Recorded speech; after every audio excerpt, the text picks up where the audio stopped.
And really, at the end of the day, like you just suffer some really hard thing in life, and anybody could be down here. You guys could be down here. You know, you're so that's right. what people don't realize. You know, I'm from an affluent home with the university education. I've traveled overseas, like, and here I am. Actually, it was in the winter. There was two guys in there. It was about 3 in the morning. I guess they were doing heroin or something. Next thing you know, the guy falls on the ground, and the other guy's running out in the street trying to stop traffic so he can get help for his buddy. Just flat out cold. And I had no phone. There's nothing I could do. And he's out there about a half hour yelling, cars honking, driving by him. You know, it's 3 in the morning. It's freezing cold out. It was super cold. And then next thing you know, he woke up. He came out of it. That was pretty scary.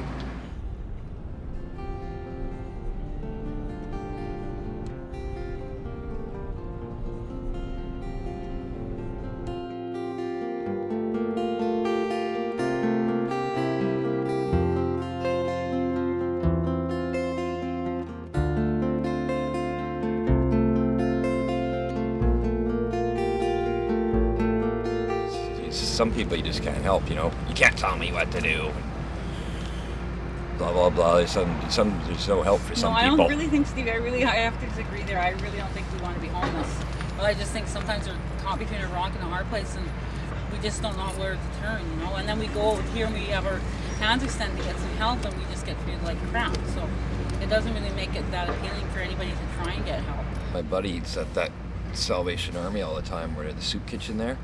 And they had, it was 21 meals, and now they're down to like 7. It's like every second day you get fed.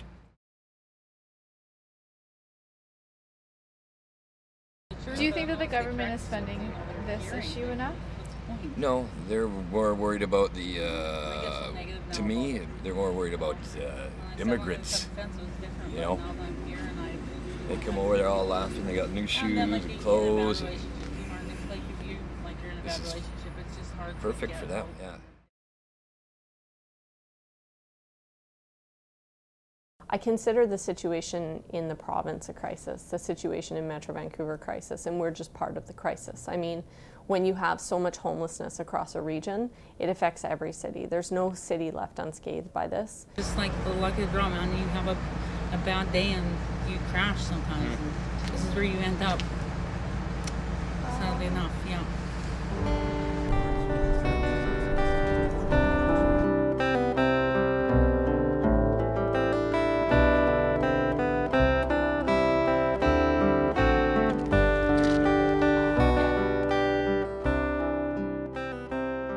Growing up in a third world country, I saw a lot of homelessness. Luckily, I was never homeless myself, but I've been exposed to a lot of it. And I feel like this is a country where you can help, you can do things like this, and the community will react and they will help you.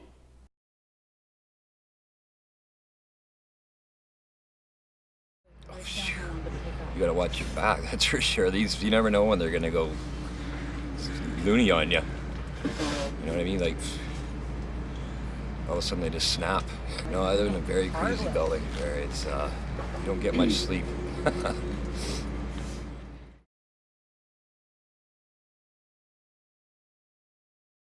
taking like our basic needs, like our blankets, our food, and they're throwing it in the frickin' dump. Like, and then they wonder why people go into the stores here and they rip them off. Like, well, you keep ripping us off. Like, you know, that doesn't make it right. 2 wrongs don't make it right. But they pull everything. Like they're like the Gestapo man. Like they come in and they give us like 15, maybe to half an hour. I'm not kidding you. Like we lost all of our stuff. Go into the store, they start following me like I'm gonna shoplift. It's like, really? Yeah.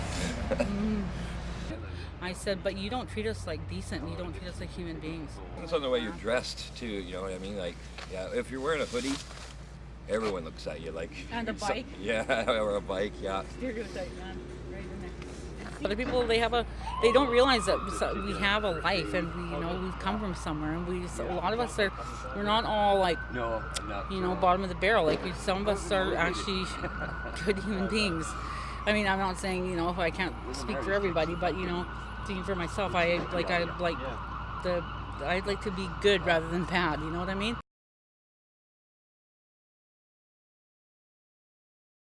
Why is this so important for you?